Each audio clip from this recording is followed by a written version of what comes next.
So I want to begin with a little bit of an introduction because I know some of you and others we don't know each other that well, so I'm going to give you a little bit of an introduction to me. I am. This is a couple of years ago, probably 2 years and 40 pounds ago. I'm 38 years old now, and you may or may not know I don't have a typical path into becoming a teacher. When I was 18 years old and graduated high school, went off to college, I did not go into education school. The truth is I didn't really like school. I didn't like high school all that much. There's days I still don't like high school all that much, but I was done with it, and I wasn't like, I hate high school, it's stupid, but I was done with it, and so I didn't study education. I got a political science degree. My goal was that I wanted to run a presidential campaign. I didn't want to run for president. That's a sucker's job. But I wanted to run a campaign that would get somebody elected president. So I got a political science degree from the illustrious University of Kansas. Now, I spent a little time volunteering around politics. I worked on some campaigns. I got to know some politicians. And I really decided that I don't like politicians and that I didn't want to make that my life's work. So I didn't. And so I did other things instead. Eventually I would go on to get a master's in education and interteaching, but not through kind of a circuitous route to get there. I have 3 licenses in 2 states now. So since becoming a teacher, I really pursued that. I've got history and government license, speech and theater, and a business license. So, SIGs, I'm coming for you. I'm a member of St. Joseph's Parish in Shawnee. It's the best parish in the Archdiocese. There, I'm it's true. I'm a 3rd degree member of Knights of Columbus, although it's hard to keep claiming that when I haven't been to a meeting in like 7 years.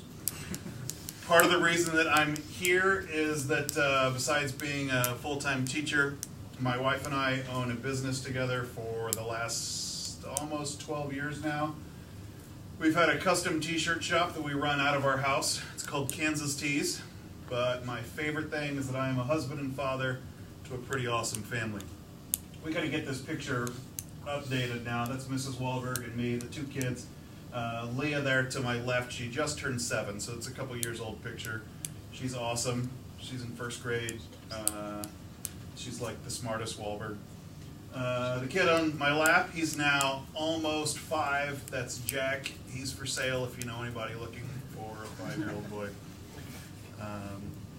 But kind of talk about, a little bit of like, talking about job searching and interviewing. One of the first things that you just set out is what are your goals, right? And your goals probably change. Mine certainly have over the years. When I was 6 years old, I think every 6-year-old likes to color, and so pretty much everybody goes through a phase. They want to be an artist when they grow up, and I did too. I like to create, still do. At age 8, I thought that I would want to be a builder. I grew up in a construction family, and so I've been around construction my whole life, and thought I would like to do that.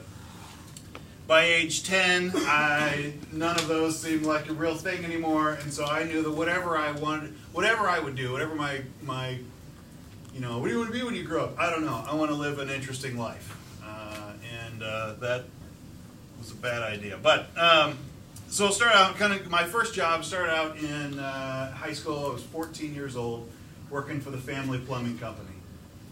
This would have been 1994, maybe. The minimum wage was $4.25, and I had a job paying $6.50 an hour, and that was a pretty good gig. Now I worked for my dad's company, so you get a little bit more maybe, but it was hard work. I worked in construction. My job was ditch digger. You get a shovel in like a field and put a hole in it, and it was hard work, and so it paid a little bit more. I would hold this job off and on for the next 20 years at various times, working as a laborer for a plumbing contractor. We would do remodeling, we would do new construction. Never did housing construction, but like when you're building a business or something like that, we would work on that site.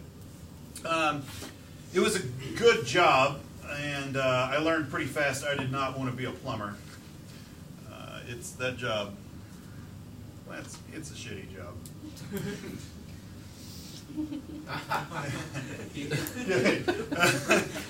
So not wanting to keep that job, and let's try to find something else. And so as a sophomore, maybe got a job at Johnson County Girls Athletic Association. I worked in the concession stand. This is today Mid-America, the softball fields. At the time they were county run, just as a girls' park. It was much smaller then. But I scooped popcorn and fixed the batting cages, and this was a terrific job because everybody around, it seemed like so awesome coming out of construction where I'm the only person my age, and then suddenly I'm around other people that are young people. I come into this job thinking like, this is going to be awesome. I'm going to work at a girls softball park and be around girls all the time. This is great. And then you turn out they're like all 8. Like, ah! Dang it. So, probably senior year of high school, I got a job working for the Kansas City Symphony as a telemarketer. This job almost doesn't exist today. A telemarketing job almost doesn't exist today. But I was an actual human being that would call random people and try to trick them into buying symphony tickets. I did not hold this job for a really long time. I think 2 weeks. Because first week you get in there, you're like in training week, you get this script. And I'm like, I'm calling up the Kansas City Symphony today. And, you just get hung up on it right away, but then you just go to the next person on the list, call in. But you get this script, and when somebody says, no, I don't think I'm interested, I say, can you tell me why you're not interested? And they're like, well, I can't really afford it. So then I flip to page 4. You choose your own adventure book, right? Page 4, like, well, let me tell you about the symphony payment options. Maybe we can find a way for you to afford it. So you go about a week, you get the training on this, you make your first sale, it's exciting, you get to hit the bell, there's a little like librarian bell, dang, it's fun. I did this for about a week. By the second week, you start thinking like, man, I'm not selling any symphony tickets. And so you decide that before your boss is going to yell at you, maybe I should buy my own package of symphony tickets. So I bought tickets to symphony that year. Had that for 2 weeks, and you realize I just can't keep buying new tickets every week. And so I left the job. It was not a good one. By that time, our plumbing company, we picked up a franchise. And so Mr. Reuter Plumbing became my 4th job. So I was working, whenever we did construction work, it was Benchmark, which was job number 1, Benchmark Plumbing. But whenever we did like service calls, you call somebody to your house, did Mr. Reuter Plumbing, and the job was a lot different. So like your Uncle Tim clogs the toilet on Thanksgiving. I would go over there, and this is a terrible job, unclog Uncle Tim's poop. Plumbing, man. So I did this, and again, it was part of the job. I would hold this again off and on until my early 30s, and didn't really like it, but it paid a fair amount of money, and it helped put me through college. Once I got into college, I decided I wanted to start waiting tables because I thought that would be more fun than plumbing and telemarketing, and dream of hanging around 8-year-old girls at a softball park. That ended pretty fast. So I started working at Ruby Tuesday, waiting tables. This was, for a 19-year-old kid, the most exciting job that I could have. I loved it. And it would, I was wait tables, I would go on and become like a trainer for them. Was starting the management program after a while. And this would become one of the things that I would really define the bulk of my working years, working in restaurants and hospitality. That year I joined a fraternity. I don't recommend this, by the way. This is a little free advice Wednesday for you here. Boys, I don't suggest you join a fraternity. Girls sororities, it's a little different. That's kind of a different model, and I don't really have an opinion on sororities. But boys, I don't recommend you join a fraternity. And there's a number of reasons. The short of it is there's a lot of chances to make bad decisions that seem like good decisions that just come from living fraternity life. But I did join a fraternity, and there I had two positions with them. I was the kitchen steward, which is kind of the kitchen manager. I would run the crews of all the kids that had to come through and, wash the dishes and mop the floors or whatever. Then I worked as a house manager, where my job was to make sure that somebody cleaned the bathrooms, which is an ongoing struggle in a fraternity house.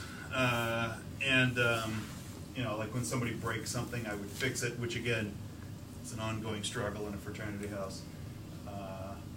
But I would all this, and we get to kind of mix together some restaurant experience and some like maintenance experience from working in plumbing.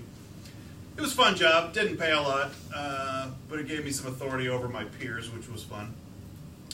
Later I would go on and work at the Eldridge. It's the really swank old Civil War era hotel on Mass Street up in Lawrence.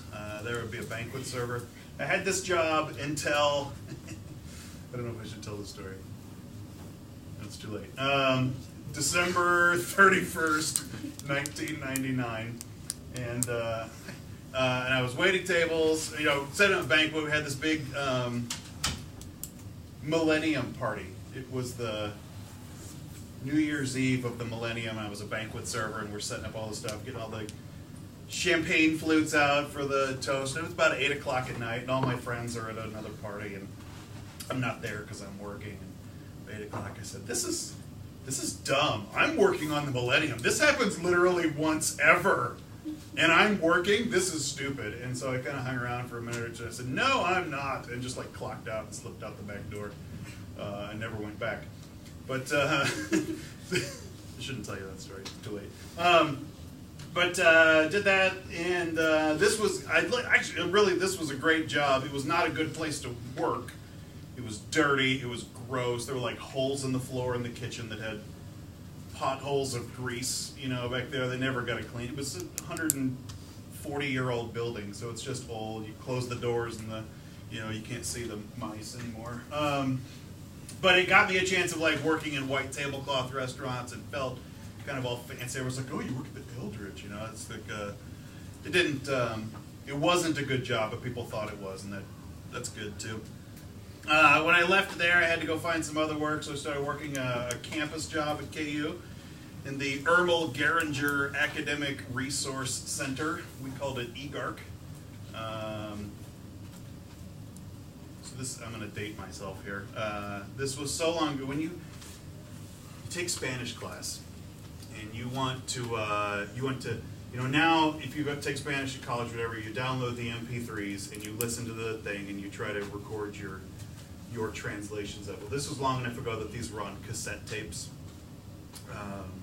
Ask your parents about it. But then, so we had to go record the cassette tapes, or we had a machine called a degausser, which was a huge magnet which erased cassette tapes. It was like a library for the college students and classes. This was, I kind of worked on the IT side. I would do the computer technology stuff, less recording the Spanish tapes. But they also ran the computer lab there. This job ended kind of in a strange coincidence. I was working, it was fine. I was kind of out of my league. I was working in the IT department and wasn't really qualified to do that. So I was looking for other work, and just as I left, somebody robbed or burgled. Somebody burgled Wesco Hall, where this was, and they stole a bunch of digital projectors and like the DVD players. And this was in 2001, so all that stuff is super expensive. And it was like an inside job. Somebody had keys. There wasn't forced entry into any of it. And because I worked in the IT department in this building, I was one of about 10 people that had keys. And so I quit in a coincidence just as the stuff was stolen. And so I was like the lead suspect for the Lawrence Police Department. They came and searched my house. I took a polygraph test, like a lie detector test. I can tell you that story sometime. But I didn't steal the stuff. I passed the test, was not arrested. But for a while I was the lead suspect on it. If you ever have to go take a polygraph test and you're innocent and you want me to talk to you about like what you do, if you're guilty, you're on your own, kid. But I'll talk to you how a polygraph test works. That's a different talk.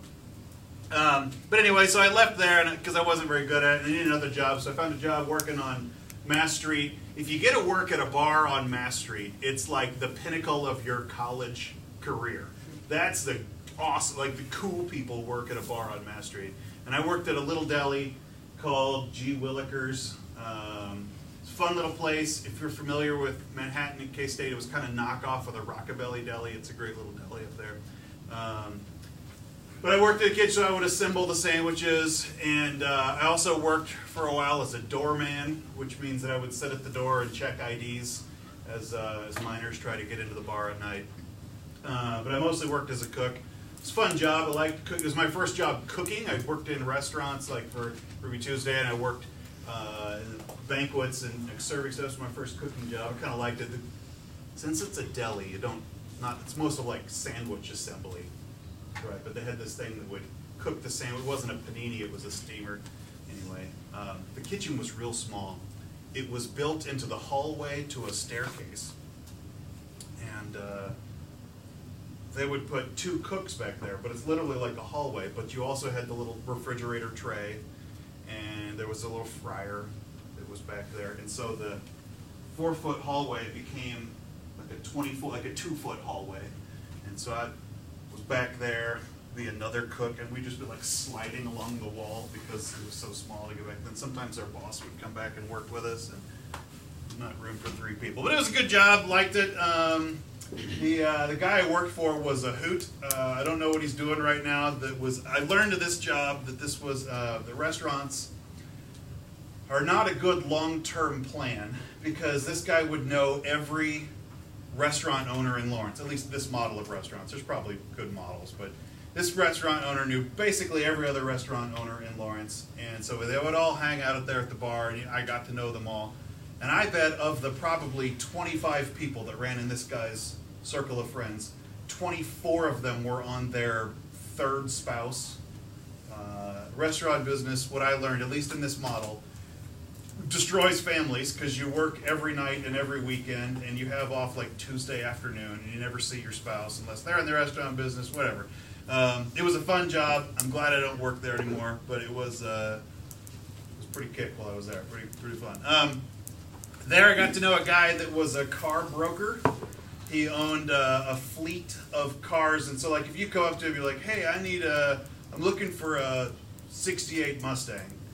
He would say, well, I don't have one, but I'll find you one. So he was a car broker that would go out and like go and find cars. Anyway, he had a huge lot full of rare cars, and every now and then he needed to drive one. He's like, I got this car in Manhattan, I need to get it to St. Louis. And so I'd get to drive a 68 Mustang to St. Louis. It was a fun job. So I worked for him. He had a company, I don't remember what it was called. It was kind of shady, so I'll just say I worked for Terrence.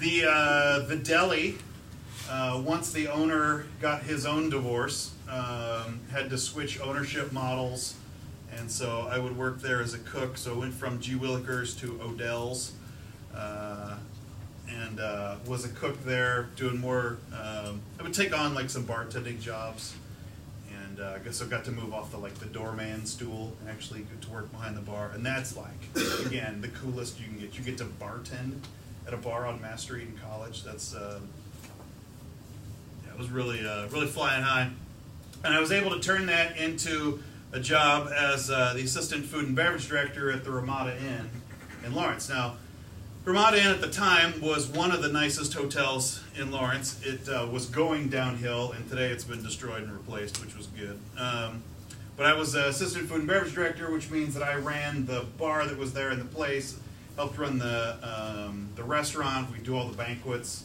and I was making pretty good money. This job, I don't know that I have worked harder for a bad idea in my life. That I worked all the time and didn't realize that this was not actually a good job. I was working 6 days a week, probably 12-hour days, all the time. And it actually coincides with one of the worst periods in my life, because I had given everything to this kind of declining business, and I didn't see at the time that it was a declining business. I worked all the time, so I lost all of my friends. I never saw anybody anymore. I was getting paid okay money, and I thought I was having fun. And then looking back, like, man, I was so far into it, I couldn't see anything else. And so I finally left there. I just needed to get out of management, get out of working those crazy hours, go back to something I would take a hit in pay, but decided that I needed like a bit of a change of life. By this point, I had also worked myself out of college. I dropped out of school because I was working 6-hour days, 12 days a week. You don't go to class when you do that anymore. So I had worked my way out of college and into kind of like a personal mess. So I had to get out of there to go get my life right again, and took a job working for Salty Iguana as a cook at a Mexican restaurant. And this is the shortest job I've ever had. I worked 4 shifts over 6 days and found out that I couldn't do this one either. So, okay.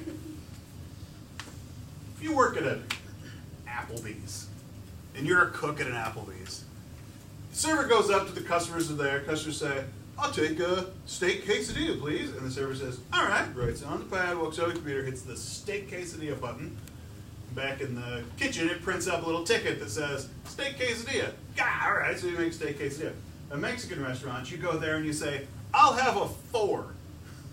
So 4, go back, hit the 4 button on the thing, and it prints up a 4. So there's like this grid back in the kitchen that a 4 is a taco, an enchilada, and a flauta. And I don't even know what a flauta was. But like a number 5 is a taco and an enchilada and a tamale. And a number 3 is a taco, tamale, and a something else. And they're like the calculus of a Mexican restaurant. It confounded me. I couldn't figure out any of it. So I worked there like 4 days. Like, I don't even care about this menu enough to memorize it. So left there.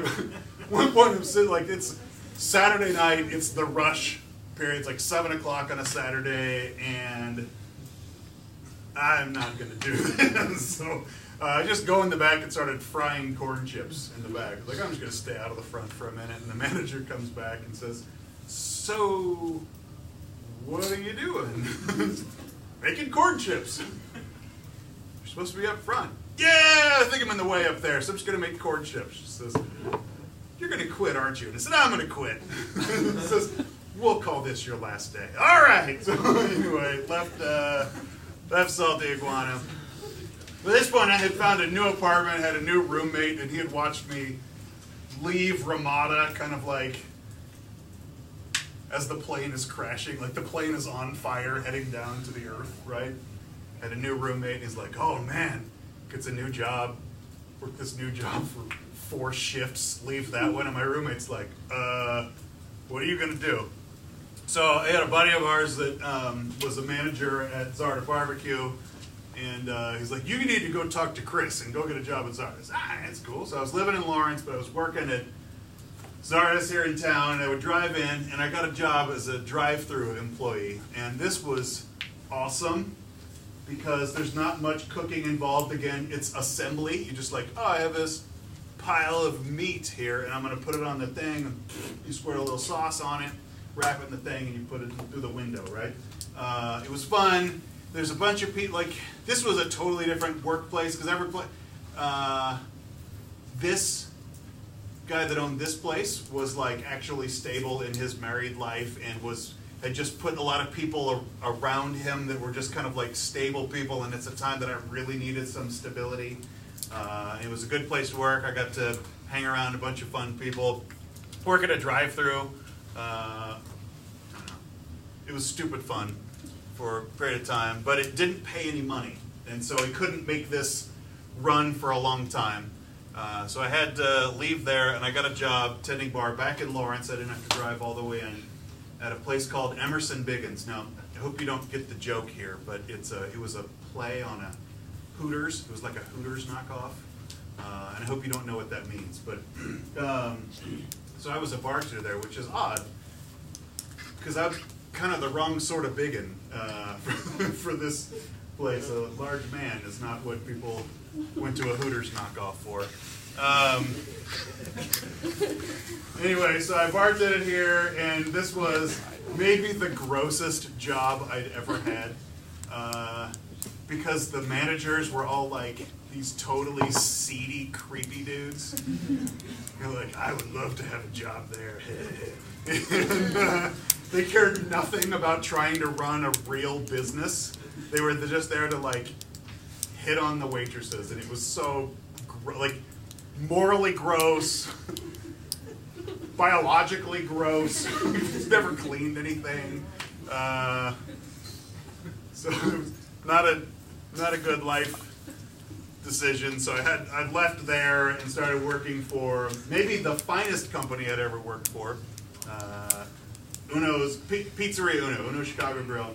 I got a job working there, and they actually learned how to cook rather than everything else. You're like, I can put together a sandwich, I can be a cook. Like, I actually learned how to cook and use a grill and a fryer and a pizza oven. And I had a job working there, enjoyed it. I was trying to get back into school by this point, but I didn't have enough money, and so I needed a second job. So I worked at this place at night, and then I started working at Buffalo Wild Wings during the day.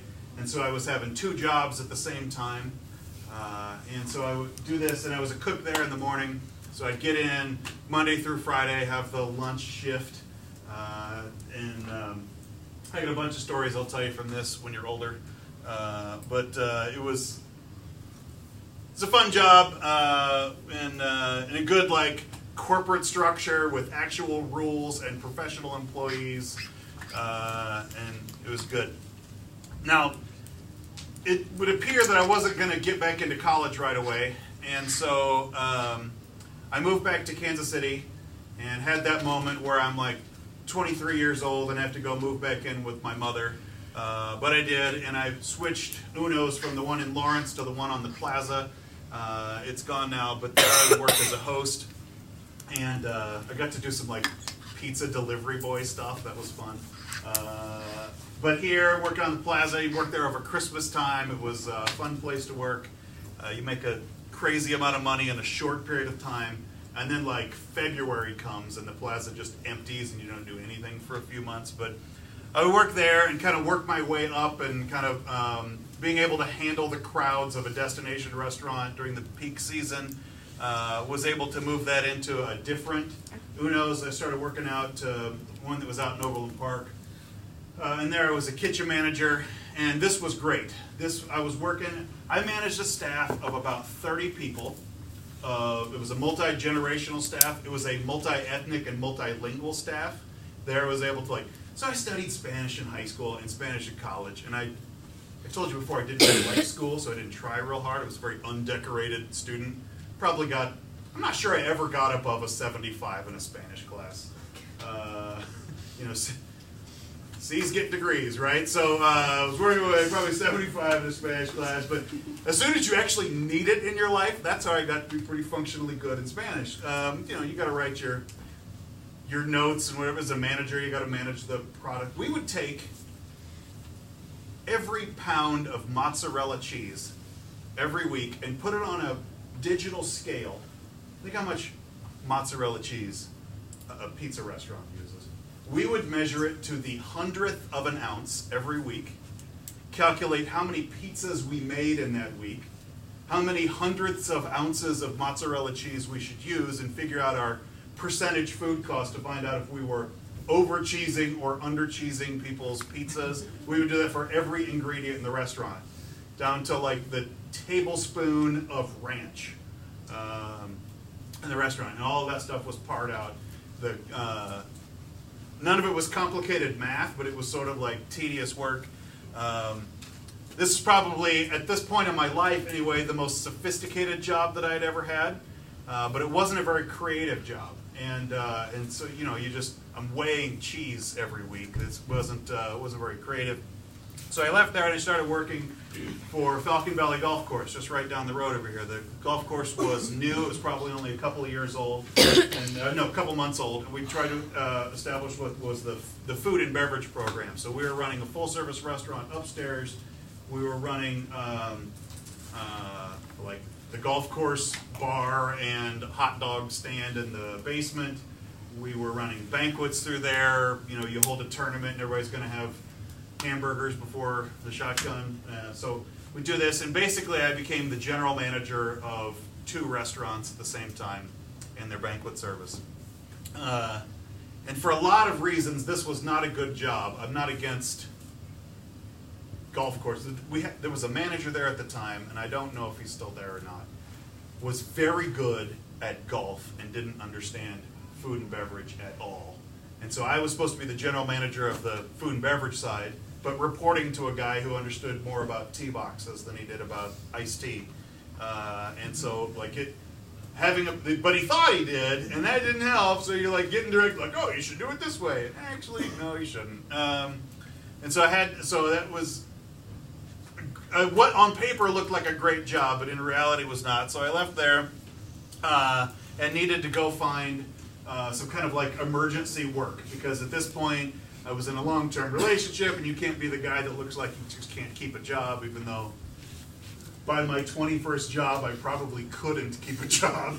But I needed employment right away, and so I got a job as a seasonal employee with the Holiday Ham Company, which was terrific.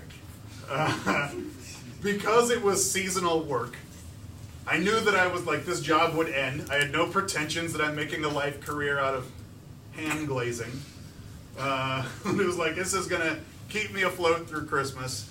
The kind of people that take seasonal jobs are a lot of fun to work with. Because these are the people that there is no tomorrow, right? And so like, have fun now, because you will all be fired in January. So while you've got your money, live it up. And so this was a lot of fun. We would take, this was a knockoff of honey baked ham. And it basically, I was talking to the owner of the place, and I said, gee, how'd you get into this business? He says, well, I used to be a manager for Honey Baked. And I said, oh, are they similar? He says, it's exactly the same. And I said, so, like your processes or your ingredients, or what do you mean? He says, no, it's exactly the same. So like, he worked for Honey Bank, left there and started the same company, wraps their hams in gold foil. It gets exactly the same. We would take this, a whole ham. You're going to get a little pig biology today, anatomy. A whole ham is the part of the leg from the knee to the butt. And it's a large piece of meat. A whole ham is probably this big. Like bone to bone is this big. And it's this kind of reversed hourglass shape thing. And we would take it, and the first thing we would do is spiral slice it. So they take this big ham bone and they put it on a vertical spit, so it's turning this way. And then there was a reciprocating saw, like a sawzall on a piston. And it would just zzz, and just slide down the rotating ham bone. You slide all the way down, and you get like this big ham screw by the time you're done. And so we would take that, we'd go over to, it was a big bandsaw, it looked like shop class. It was a big bandsaw, and you would take this big screw of ham, and you slide it through the bandsaw. The Spider-Man movie had just come out right then, so we had the guy that worked the bandsaw. He would take this, and every time he got a new ham, he says, give him the old bone saw, and like slide it through the thing from the, anyway, watch the movie. It'd be funnier then. So he did that just like constantly. So he'd take this, and we'd say, so you got 2 halves of a pig leg, and you go walk it over, and there was this big propane torch. I don't know how big, 20,000 BTU propane torch, and you got like a flamethrower in your hand. And there's this big bucket of, like a trash can full of sugar. You scoop the thing in, and you shake it over the ham while you got the blowtorch, and it melts the sugar over the top of the ham. And so you think that it's honey baked. You think there's somebody like ham bottles on it. You don't. They're just like caramelizing sugar over the top of it. Wrap it in gold foil. They come off that thing about 400 degrees. And so there's all these people with like gloves on. They've been injured, they have a ham-related injury. It was a lot of fun. It was not a good like long-term plan, because again, it's only seasonal work. But I would go home every day and it would smell like ham. It's like my clothes would smell like ham. My hands smell like ham. Go home, try to take my girlfriend out on a date. You wash your hands. She's like, you still smell like ham. My Jewish friends wouldn't hang out with me. Like it was. So I had to leave. there. And so I tried to get a job at J. Alexander's. I was living out of this part of Overland Park, and so tried to get back into table waiting there. I figured this would, hey, that's a kind of an expensive restaurant. I bet a 20% tip on a more expensive dinner is better than a 20% tip at Ruby Tuesday. So I figured I was going to go make more money, go work at J. Alexander's. I worked there a couple weeks. I wasn't hoity-toity enough to work there, so I left and got a job working for Hy-Vee. Now, I like to say that I owned a Hy-Vee. Thank you for the chocolate back there, Owen. So I got a job, as a catering manager. So basically, I was an assistant manager of the kitchen and catering department, and this was okay. I tell the story of Mr. Webker every now and then when he talks about negotiations. I think I accidentally got this job. I accidentally got the pay I wanted for this job. So I interviewed at Hy-Vee. I was trying to get a job working in their back office, making the little price tags that you hang on all the shelves. There's somebody whose job it is to print those off, break the perforations, and put them on the shelf. And I was like, that's a job for me right there. And so I tried to get that job, and I interviewed for it, and I didn't get it. I didn't get that job. But they said, but based on your experience, we would like to offer you a different position as the assistant manager of our kitchen and catering department, running our lunch line as well as all of their catering and offsite stuff. And I said, well, maybe. I mean, I needed work. Maybe. So they offered me a price on it. And I said, I don't know. I mean, in my previous jobs as a catering manager or in restaurants, I've earned more than that. And I said what the amount that I'd worked on. I said, but I'm really, I'm not interested in this job. And it would take me, I don't know. I don't think I'm interested, but let me think about it, and I'll chew on it. I did need work, but I really kind of wanted to get out of this line. And so they said, okay. I said, I'll call you back. I'll have an answer for you tomorrow. Let me think about it. So I hung up the phone and got a call back from them 20 minutes later, and they offered me $9,000 more a year to go work there. And I said, well, all right, I'll take that job. They bought me. I'll do that. And worked for Hy-Vee. I don't know how I kept ending up in these. Maybe it was my lot in life. Maybe it was the industry I was in. My immediate manager, the catering manager just above me, was a really shady operator. All right, so you walk through Hy-Vee, and you guys don't buy groceries yet, but you're going to buy groceries, and you need to know how this works. You've been invited to your friend's barbecue. They're gonna fire up the grill. You're all going to make hamburgers. You're going to be the only people watching the Canadian football game, and they say, "Can you bring potato salad?" You're like, "Yeah, I bring potato salad. I know how to do that." So you walk into Hy-Vee, and you walk up, and there's the big glass case. Right? And they got the bowl of potato salad. And you're like, all right, I need a pint of potato salad. So they take the ice cream scoop and they put it in they hand you a pint of potato salad. And you think that you are getting the freshest potato salad in the restaurant because you bought it from the case, right? Here's how this works, at least how it worked for the manager for whom I worked. That case was not made by the employees that morning. The case was filled up out of the tubs, the half-gallon tubs that were in the other part of the Hy-Vee that just were sealed from the factory, the plastic tubs that says potato salad across top of it, right? And there's an expiration date that has been stamped on that thing from the factory. And as you reach that expiration date, you can't sell it in the restaurant anymore. But the manager would sit there and open the tub and smells good. And you put it in the case, which doesn't have an expiration date on it. And so you could sell it for about another week and a half before it starts to dry out, right? It's lost all of its mayonnaise. It's turned to mayonnaise powder. And so the manager would come through and put a cup of water in the top and swirl it up every now and then. And then when they started to run low on that, they would go back to the case and say, we need more potato salad, and find the most expired, one about to expire, over that, just mix it in. So like the tub of potato salad. Now, I don't know if this was Hy-Vee corporate policy. It's hard to imagine that this was a thing. But the person that I worked for, the tub of potato salad in the case was of an unknown date and mixed in with something that Moses would have eaten, right? I don't have any idea how long it was there. And I was like, this seems irresponsible. I don't think I really want to do this. And say to my manager, are you sure that's the way this is supposed to, try to give her the benefit of the doubt. Are you sure this is the way that's supposed to work? Maybe I'm misreading what you're doing. Maybe you've misread it. She says, nah, it'll be fine. So I left there and needed to replace what was kind of a good income, but needed to go land right away. And my friend Chris had been working at Sardis. He, at this point, had been working down at Plaza 3, a very old and distinguished steakhouse on the Country Club Plaza. It is perpetually rated as one of the top 10 steakhouses in our country.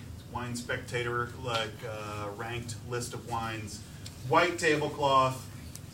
You figure 20% is your tip most of the time. Well, 20% on a $300 dinner for two people looks a lot better than you know, Ruby Tuesday where you were walking out with like $20 checks. Now all of a sudden, like, this was pretty good money. And what I learned actually in the restaurant business was the fancier place you worked, the less hard you had to work. Because Plaza 3 had people that would go and clean your tables for you and change your table linens and roll up your silverware for you and carry your food out for you. And so you just had to like show up, be charming, tell people the difference between a T-bone and a porterhouse, and the answer is it's the same cut of meat, just from different places on the shank. T-bone's cheaper. But it's a different place of the rib where it was cut. But anyway, so you had to do that, and then somebody would say like, oh, can you recommend a wine, right? And so they had like 3 wine lists there, and you had to kind of size up the table as to which one you were going to give them. So of course, you know, I go up there, grab the middle one all the time, you know, the one that's like the reasonably expensive wines. If somebody like wanted the high-end wine, they would call for it. They would know to say, can I get the reserve wine list? But you, yes, I mean wine. You bring it over, and says, can you suggest a wine? And we had, I don't know, 2,000 bottles of wine in the place. I'm like, what would you think about number 204 on the list? And you'd say, well, I haven't had every wine on the list, but I can tell you what my customers say. And there I would just make up something that sounded like that kind of wine. And encourage them to buy the next more expensive one on there. This was terrific. This was actually the job that let me get back into college, because it was, I made waiting tables here. You made so much money in a short period of time that I was actually able to go back and get enrolled in school. But I was trying to go back to KU, and this was on the plaza, and that was a long way to go, and so I needed to find work closer to where I was living, and so I got to open the Old Chicago that's out on 119th and Strang Line, and there I would go, was the opening staff out there, and worked as a server, and by this point I had made my chops in the restaurant business, and this was really easy to go transition into here, and because I was coming as like the most experienced person, I got all the cherry shifts, got to pick my own sections, the hours I worked, and kind of cakewalked around this restaurant. It was a terrific company to work for. It worked for terrific managers. I still would say that if you're going to go into waiting tables for a period of your life, please don't make it your life's work. But for a period of your life, Old Chicago was a terrific company to work for and a terrific model, and I would still recommend them. This was the company I would work for while I finished my degree. And when I finally graduated college, I had a college degree. I had my poli-sci degree, and I could graduate from the restaurant business and go get an actual job. And so I started working for the Bank of Blue Valley as a loan processor. I got to work on the second floor, and I shuffled paper.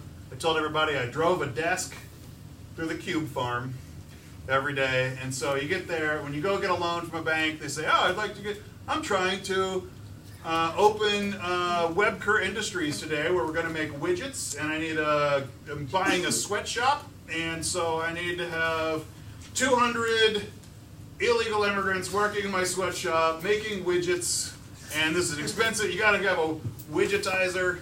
It's a lot of equipment purchases. So you go into the bank, you meet with the vice president. I also learned the banks have 30 vice presidents, and they all think they're a heartbeat away from the presidency. But so I work there at the bank, and so the vice president says, yes, Mr. Webker, you take out a $12 million loan, I'm charging you 19% interest. This will be over 1 year's term, and it's going to pay back right away. And Mr. Webber says, yes, I think these are terrific ideas. And so he agrees to it. The vice president hands it up to me on the second floor, and I draw up all the contracts that trick you into signing this paper. That does business, right? And this was a very good job. I'm being cynical. It was actually a very good job. I think the model that Bank of Valley used, I presume it's still the same, was a good model. I felt very good working there, and actually did some of my own financial transactions there. I thought it was really good. I also thought that this was a job that did not suit my skill set very well, because you have to be really detail conscious, and I'm more of a forest person, not as much of a trees person. Right, I get the big picture better than the details. That's bad when you're writing up loan documents. So it did not suit my skill set very well. I had this job for about 2 years. I gave it a good run, this job, and it was good. I was also trying to buy a house. I was trying to get married, and so I needed to go, find enough money to buy a house and start. So I started working at nights at a different Old Chicago there. I really liked the company I worked for, so I tried to get a job here. I gotta say, by this point, I was spoiled. I had been used to cherry picking the best shifts, the best jobs. I was having a professional job in the day. This different location was not gonna let me cherry pick my section and schedules, because I was starting out in I wasn't coming in starting a new business, starting a new Old Chicago. I was coming into an established one, and I couldn't just be like, hey, I'm kind of the stuff. You should give me all my shifts and schedules that I want. I couldn't just name my own price on this one. So it was good. I had this until I could make the down payment on the house and left there. But I had spent so much time in the restaurant business, so much time in catering and food service. Now I'd been working in a professional job, and I saw how the other half lives and how they hire people rather than are the people hired.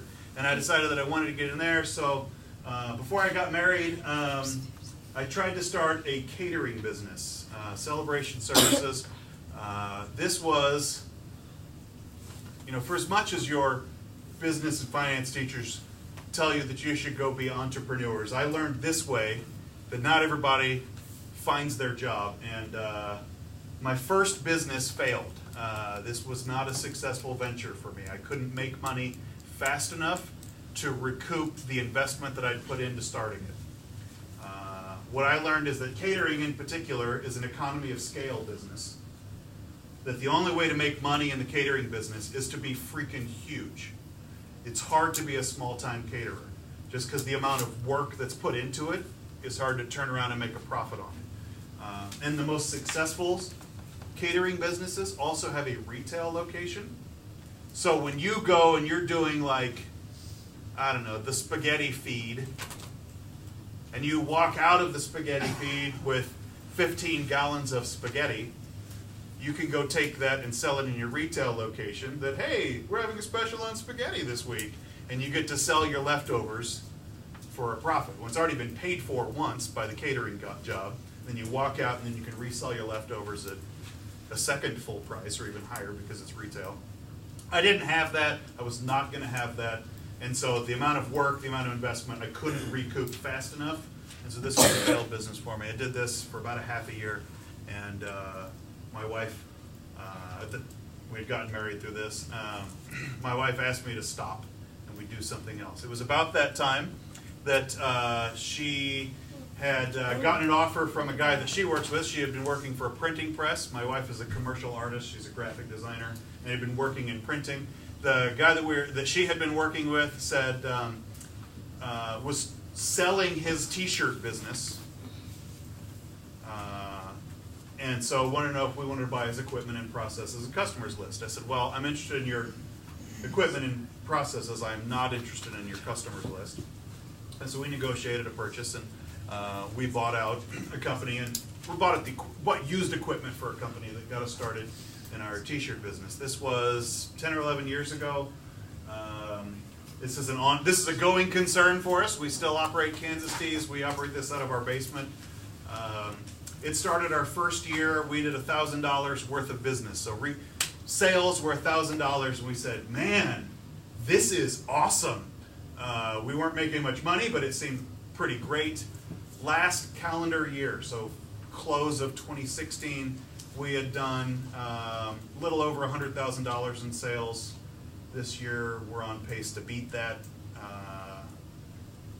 But really in like 10 years of time, we've been able to blow this business up and do this. We don't have a shop. We just run out of our basement. We have a website. It's not very good. And we operate this. We kind of use like a 2001 business model.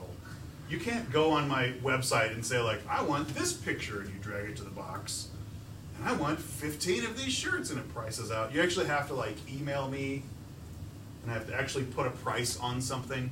We found that we could just automate the whole thing, and we couldn't compete with the internet because there's just custom ink would make that shirt faster than we could.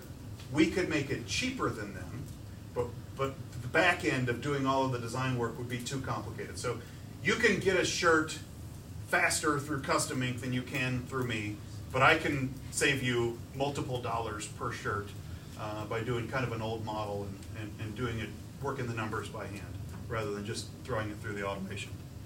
I'm the owner. My wife is also an owner. She's the brains of the operation. She's a commercial artist. She does all of the art and design and layout and technical side.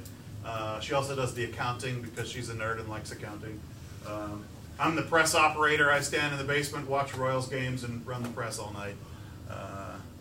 So that's it. I left Bank of Blue Valley. I had left Bank of Blue Valley because, again, it didn't suit my skill set very well.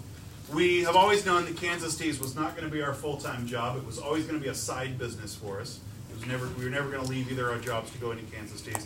I grew up in a family business, and I knew what it takes to make a family business run, and I would like to do that, but I wouldn't like to make my bacon depend on it. So I watched the years of my dad getting the second and third mortgage on the house to go make payroll that month when construction lags.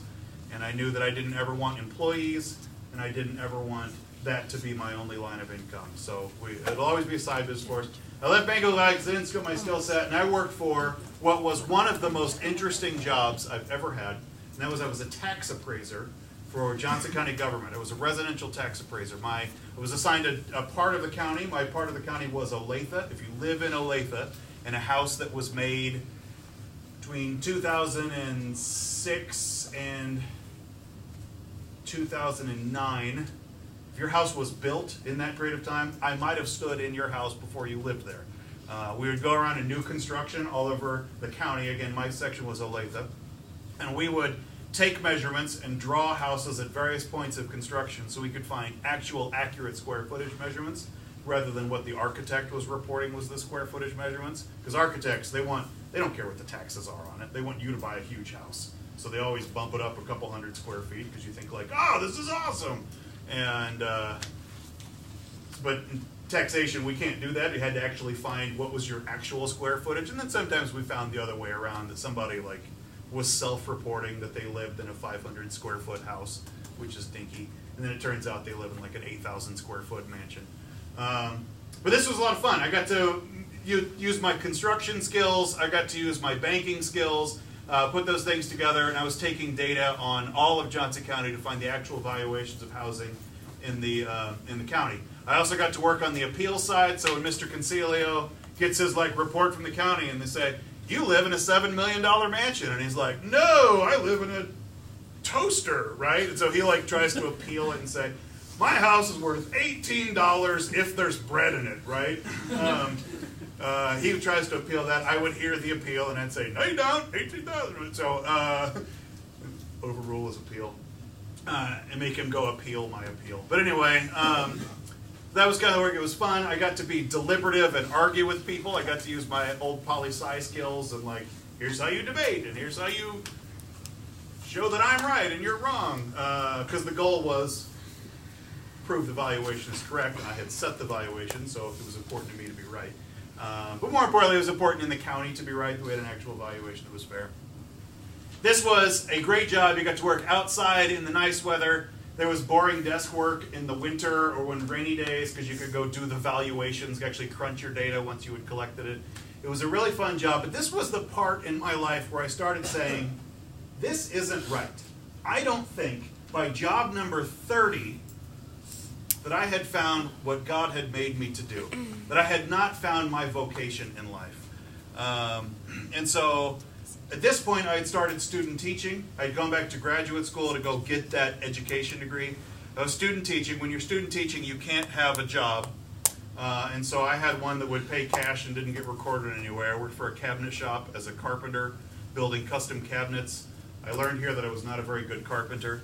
But it was nice. You got to, do some kind of hands-on stuff. You come home, you don't smell like ham, you smell like sawdust. It's way more manly. But did that, and eventually I became a teacher at St. James Academy, and I'm convinced that this is what God has created me to do. I should have done this years ago, but I had to go find the long way around to get it. Now, we still run Kansas Teas on the side, and you've probably heard, you probably heard that teachers don't make a ton of money. That's not entirely true, but it's not entirely untrue either. And so I've had to do a few things on the side. I worked for Mrs. Stolzatz for a little bit for Brain Cato's Catering. Got to work some event staff for them, and that was fun. I'm really done with the restaurant and bartending and hotel business. I've left that in the past now, so good for them. We manage a property as well. So besides teaching and besides Kansas Teas, we also run some rental property. Where I take care of the land, like I'm mow and I'm the maintenance guy and the bill collector, and it's my house. But and I also had a friend call me and ask if I wanted to be a driver's ed instructor. Thank you for your prayers. This was a ton of fun, actually. If Kansas Teas didn't take all of my side time, I would still love to be a driver's ed teacher. This was a terrific job, and if you ever go into education, I recommend that you also pick up a license as a driver's ed teacher. Yeah. Mr. Matt. Did you? Mr. Neff's awesome. That's what I had. Yeah. So Mr. Elliott, the guy that actually taught the class, the angry guy who's a bad teacher. Yeah. He's the guy that. Hope that's not on the video. He's the guy that I student taught for, and got to know him. Oh boy. Anyway. At the end, through 35, this is the end, by the way. At 35 jobs, I look back and say, how did I end up here? And I wish that I could say that I had a good method to becoming a teacher. Alas, I did not.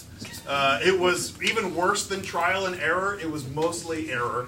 And I wish that I did a few things differently. In particular, I wish that I had not tried to spend so much time in an industry that I could probably big picture say was not a good long-term decision, at least for me. I wish that I would have looked more seriously into blue-collar work, particularly electrical and HVAC work. It's highly technical work, it's interesting, it's creative, it's design, and this job can never be outsourced. If you want to go become an accountant, and I think accounting is a fine life's plan, by the way, and I wish I had studied it at least a little bit. If you're going to be an accountant, your job can always be sold to somebody in India who can do math. HVAC can never be done because the air conditioner is in Olathe. That job can never be sold overseas. And I wish that maybe I had studied accounting, particularly as a business owner.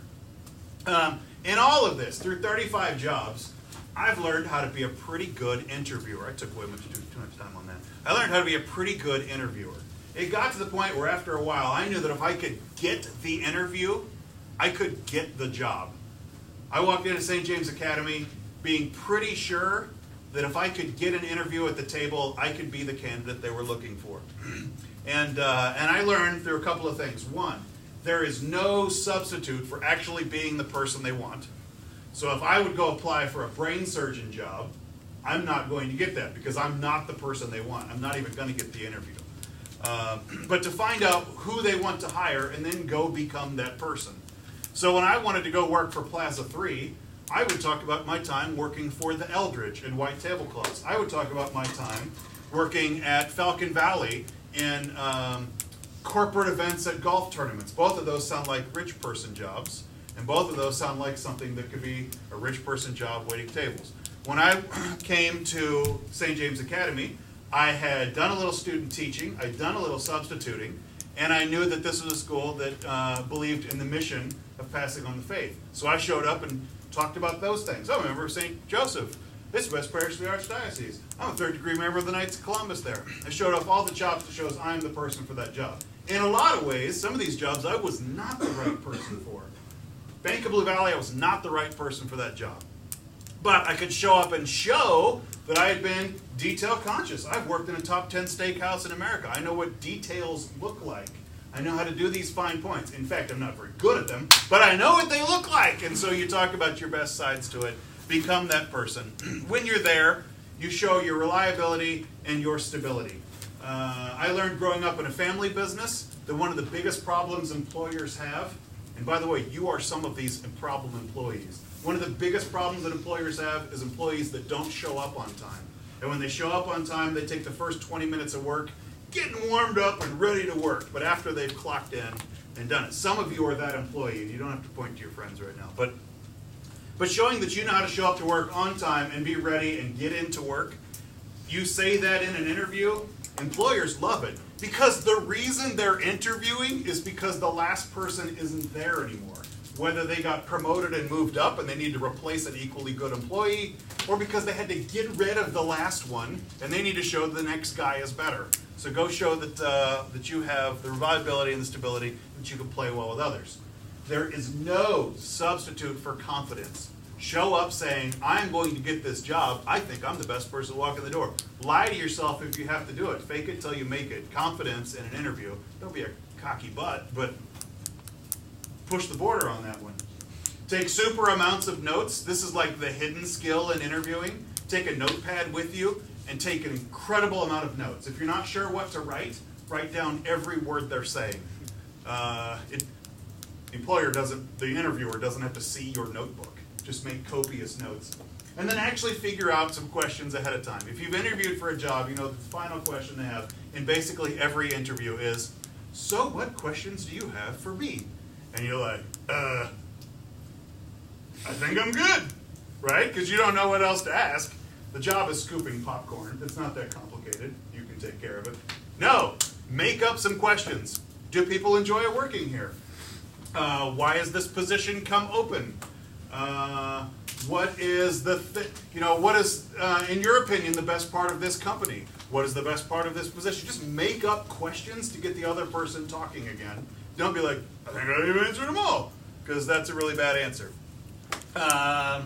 Being an entrepreneur is not a job for everybody. The best part about having your own business is that you only work half days. And really, even better than that, is that you get to pick which 12 hours it is. Because sometimes when you run a business, it's a lot of work. I tell you, in Kansas Teas, we're just finishing our busy season right now. I'm pressing t-shirts in the basement till almost midnight, 4 nights a week. Sitting down there in the basement. The Royals game's over. I've watched the replay. I'm on like Big Bang Theory, because that show is constantly on television. And so being an entrepreneur is a lot of work, and I don't recommend it to everybody. If you're not willing to go out and pound the pavement all the time, you should do it. Talk about how we started. Marketing, in terms of Kansas Teas, we do basically no marketing. We have occasionally bought ads. We've occasionally done some things, and what we found out was that we don't like the customers that we get who answer ads. Because those people are usually just kind of price checking, and you got to go compete against Custom Ink, and they don't really want to email me anyway. Or I have to do a ton of work, and they're just going to go, call Mrs. Warlop and do the business with them instead. So We basically stopped doing any marketing, and we do entirely word of mouth. There are some things that we do as kind of like charity pieces. We help St. James Academy. It's marketing technically, but it's more that we support the school and want to encourage its mission. So our marketing has become very specific. There's no replacement for word of mouth. And for our model, where we never want to take this as a primary income, it's a perfect model for us. In terms of growth plans, I would like to, by the end of next year, do about $160,000 in sales. I'm not sure we're going to get it, but I never want to reach the point where this demands so much of my time that I have to consider leaving St. James Academy and taking Kansas Teas full time. At some point, I say to people, the press is full, I can't take any more jobs. And we do that sometimes now, too. You come out of the fall. Fall is our busy season. We come out of fall. There's times to say the press is full. I'm sorry, I can't take any more calls. Can I give you Mrs. Vlock's phone number? And we try to ship them off to some of our, technically, the Vlock family is our competitors. We actually work pretty well with them. But our growth plans are, we don't want to get a ton bigger, and if we do, we want it to be on our terms. Mr. Webker often talks about the question of zigging or zagging. Do you try to be the best or you try to be unique? Truthfully, for Kansas Teas, kind of neither. I don't know how you be the best t-shirt printer in the world. At the end of the day, it's not a Renaissance masterpiece. It's a freaking cotton shirt that says Thunder on it, right? It's hard to be the best t-shirt printer in the city. So I'm not really interested in... I don't know how you even be the best at this. And unique... Here's a little secret. Mainstream brands, there are only like 4 or 5 brands of t-shirt ever. You see just like your wholesale brand of Gildan. Gildan is sold under about 5 names. It's the same shirt, printed with different labels at different times. Bella Canvas is a good one. Comfort Colors is a good one. Fruit of the Loom, I don't know. There's really only just like a handful, really, of t-shirt wholesale manufacturers out there. And here's what I've also learned, is a lot of you see like this specialty shirt, you're like, oh, this is the Anthony Abraham brand. What I found is that people like Anthony can go and buy Comfort Colors, have them unstitch the Comfort Colors tag, put the Anthony Abraham tag on it, and it's the same shirt. So once you've got to know what to look for, it's hard to be unique in this business either. So we've built our model on knowing people, putting ourselves into a position to make sales, and that's neither the best nor unique. We've just found our little niche for it. In terms of how this impacts my family life, Mrs. Walberg and I take on different roles in Kansas Teas. She does the art and the accounting. My wife is a almost extreme introvert, and so she doesn't like dealing with customers at all. So I am the face of Kansas Teas, which is probably why we'll never grow very big. We share production, so like I'm the main press operator, but she also does some of that as well. In terms of how it affects our family life also, you could probably tell that my instability of my college years meant that I did not come out of college unscathed financially. I had several $1,000s worth of student loan debt, very little of which was actually forwarding my college. A lot of it was just like forwarding my chicken wing habit. And so I was not debt-free. Mrs. Walberg was. It was actually one of the problems, not problem, it was one of the things we needed to solve when we got married, was how was our finances going to work. But when 2 become 1, that becomes a family. It does not become a joint venture. And so we decided right away, we're in this together. And she was going to work as hard as I was to go pay off my student loans. We were going to operate one checkbook for our family rather than have like Mrs. Walberg have her checkbook and I have my checkbook and I'll pay the mortgage and she pays the utilities. And we know some families that work like that, but we decided that that was not how we wanted our house to look because we were one. 2 became 1 in the sacrament of marriage. And so we share one household checkbook. That said, we each have our own checkbooks that we take 5% of our take-home pay. And so when Mr. Concilio says to me, like, hey, we're going to go get some chicken wings after school today. You want to come out? And I say, I love chicken wings. I'm in. So I go and meet him for a plate of chicken wings. I don't call Mrs. Walberg and say, do we have enough money in the household budget that I can go buy 6 hot chicken wings with Mr. Concilio? I got a little slush money to go make my own decisions with. So I take 5% of that. She takes 5% of it when she's like, her friend's like, we're going to go buy shoes, right? She can go buy shoes without me saying like, how much are you spending on shoes? So we share a checkbook that is our household, but we get a little bit of I don't need to talk to the other person first money. But we're very different people, Mrs. Walberg and I. We have different interests. She has a fine arts degree. She likes things that I just don't care about at all. I'm more interested in, dude stuff. We have different levels of risks. I believe in a motto of safety third. Go out there and take some risks and do things that are kind of awesome. Mrs. Walberg is risk averse, and she thinks that I'm a half-crazed lunatic. And so we need to work this in our family. We need to work this in our business. And we have different goals at the end of it as well. Because it comes from different.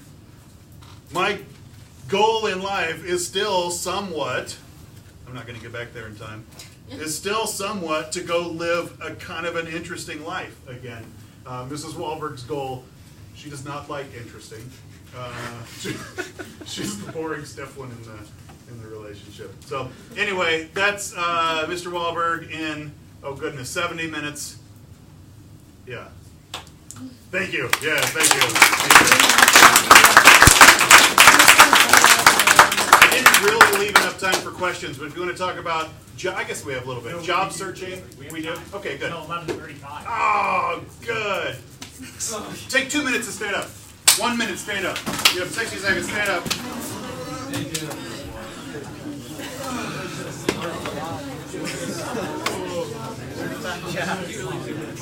Leave Joe alone, he's crippled.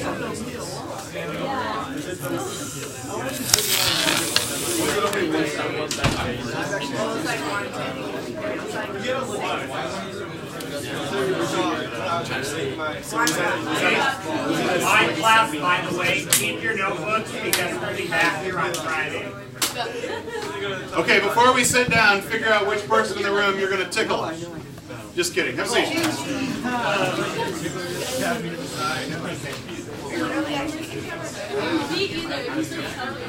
All right, so I'm going to open up the questions on job searching, interviews, running a business, family business and home life. Go, you guys started? What do you got? How much does it cost you to make a t-shirt?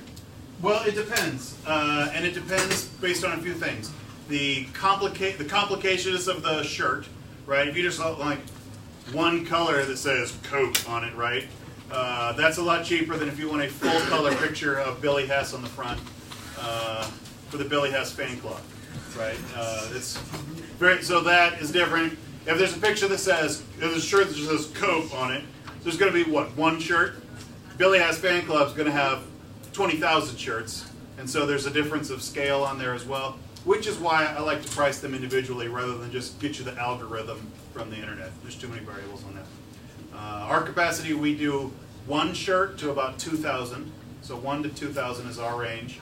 And our prices could go anywhere from about $4 a shirt to $25, $30 a shirt, depending on what you want to get printed. Good question. Yeah. What was your favorite of your 32 jobs? 35 jobs. 35, sorry. Teaching Except at for St. James Well, Academy. except for Okay, that. besides that one, Holiday Ham Company was a lot of fun. But only because, like, that point in my life and the people that I worked with, I'm not going to go back to work for Holiday Ham Company under any circumstances. I don't know, different fate. Like Ruby Tuesday was a lot of fun because it felt like a grown-up job time. Plaza 3 because the money was so stupidly easy. Yeah, I don't know. There's a lot of variables to that. St. James, yeah. When you got a new job, did you tell the other jobs how many jobs it was? So when I started working here, I was having lunch. It was lunchtime. We were sitting with Mr. Talicki, and somebody mentioned Buffalo Wild Wings. And I said, yeah, I used to work for Buffalo Wild Wings. That was a good little job. Fry some chicken wings in the morning. That was a good little job. And Mr. Talicki said, oh, you didn't tell me you worked for Buffalo Wild Wings. I said, oh, I didn't tell you every job. No, you don't. Actually, when you're interviewing, you find the experience that best suits what the job you're looking for. So on a job application, they usually ask you what your 3 previous employment was there. And I would go ahead and put my 3 previous employment, except for those jobs that lasted like 6 days. Because that really wasn't a job. But anyway, so I kind of put those on there and then make it clear that I had done other work, but things that you don't necessarily put on a resume or you wouldn't put on your job application. Like driving cars for Terry, you know, that paid cash and I did it on the side and I'm not going to list that one. So no, I didn't tell every job. If somebody asked, I wouldn't lie about it, but it didn't help me get the job that I was looking for. I wouldn't be dishonest, but it didn't. And also they wouldn't have any interest in it. When I was trying to go get a job for the county appraiser, they don't care that I fried chicken at Hy-Vee, right? I mean, that doesn't even point to the relevant jobs. Yeah, Alex. How many pages long is your resume? 1 page. 1 page tight. You can actually, you can download it. Since I work in education now, it's called a curriculum vitae. And you go to walbergschool.com, you can find it. 1 page. Yeah. What else you got? Yeah. Where do you get all your t-shirts from? We use 3 different wholesalers. So there's just some big warehouses. We use 2 companies in town and 1 that we have shipped to us from out of town. So just blank t-shirts. Yeah. We've got one, we do business mostly with a company called S&S in Olathe. We also do business with a company called Alpha Broder, who has a big warehouse in near Edwardsville. That makes the bulk of our wholesale work. Yeah. Yeah, what do you got? How exactly did your poli-sci major help you with the interviewing? So this is one of my favorite topics. I have done exactly 0 political experiments with all of my science training in poli-sci. It has never directly helped me find any job, except maybe St. James Academy, which at 32 jobs in was finally when I was actually using my major for something. What I learned in the time I spent in college and in job searching is that the degree is more a sign of competence and follow-through than it is specifically a qualification to do a job. So unless you get a specialty degree in engineering or in accounting, go study what you love. Mr. Casilio will disagree with this, but if you like philosophy, go study philosophy. I have never had a problem finding work because I have an obscure liberal arts degree in political science. Go study what you love. If you are interested in the job, you'll find your way to be that person. Yes, even English lit degrees, most of them don't starve. Most of them don't starve. You're not starving. I have an English lit degree. There you go. Poli-sci degree, I ate more than him. Yeah, what do you got? Would you be able to help make a resume? Sure. Yeah.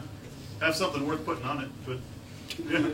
Smile a lot, nice guy. But yeah, basically I don't know any secrets of a resume. I've just decided to go around and find ones I like, and go with that.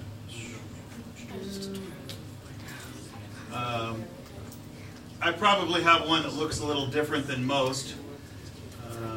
I went ahead and put my smiling face on it. But every resume is going to look a little different. You just need to look like you're a competent person who's qualified in the job. So if I ever leave St. James, which I don't think I'll ever do, but if I did, I would talk about it's not up there. Talk about it should be up there. Is it shot put? What's that? A shot put? It is. Yeah, the KU Relays for College, they built their field course just downtown. So if you know Lawrence, this is Mass Street running right up there, and this is 8th Street. They just built a shot put field right up in the middle of the street. I don't know how they throw a javelin. They could kill somebody doing that. So I just put mine, again, education is my life's work now, so I talk about my qualifications and the courses I've taught and, pieces of recognition and stuff that go with this. But yeah, I could help you do it. I don't really have any techniques to it other than this is just what I would do. Who's got the last question? Last question, Mr. Webker is giving you 2 points extra credit. Whoever gets the last one. Okay. Yeah, what do you got? How's your day going? That's good. Well, it's fine until just now. All right, thanks, guys. Would you guys help me put the room back?